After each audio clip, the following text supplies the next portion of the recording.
Cortisol. Now, what I like about this word is that it just refers to anything centered around stress, with low cortisol being low stress and high cortisol being high levels amount of stress. And I just really sat there and asked myself, what really is the most high cortisol thing? So for this video's sake, we're just gonna call these things events. And after doing some research, I found out that there's millions of possible answers to that question.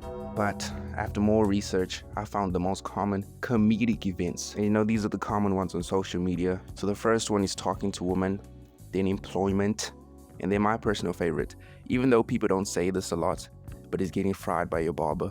And bear with me, okay? These are the best I could do, because most of the time I'll just see people say some shit like high cortisol handwriting.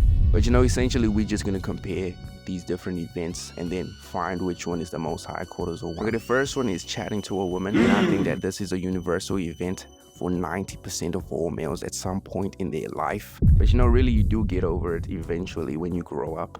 But for this scenario's sake, we're gonna pretend like we're experiencing it right now. So the first time you talking to a woman, so hypothetical situation real quick. You're locked in a room with your crush for 24 hours. Who gon' stop me?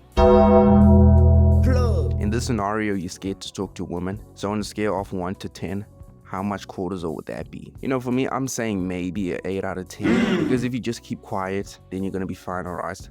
But if she tries to talk to you, then you're cooked. You're gonna catch yourself speaking like uncle. Alright, the next one is employment.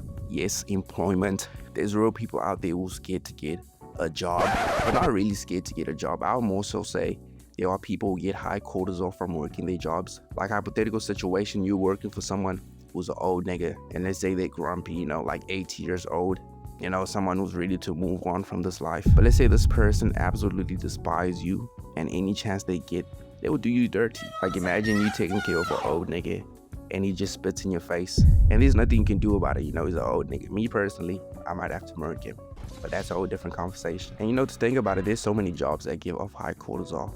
Like imagine you working at like Burger King or something like that, and you're about to close, and the nigga orders like 300 burgers, bro. Hi, how are you doing today? I'm doing good. I know it's like 2 minutes before you guys close, but can I still order?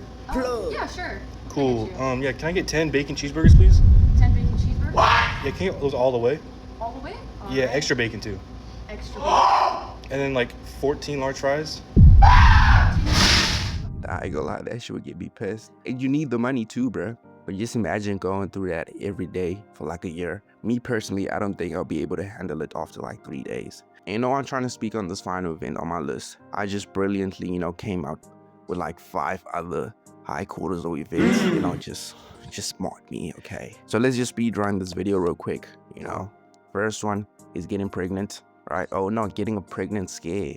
Yes, getting a pregnancy scare. S tier, okay? Because you have niggas praying 24 hours straight. Niggas have never been more religious in their life than the first time when they get a pregnancy scare. This is something that is elite. I know people who did not sleep for 2 days when they got a pregnancy scare, okay? But not everyone goes through this, not everyone experiences this. So even though it is S tier, it does die down.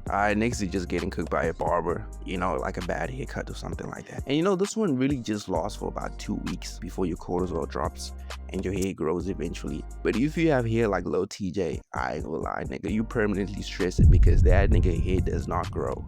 And gang, I'm not about to start comparing everything. From everything that I said, I'll say the most high cortisol event on this list has to be employment.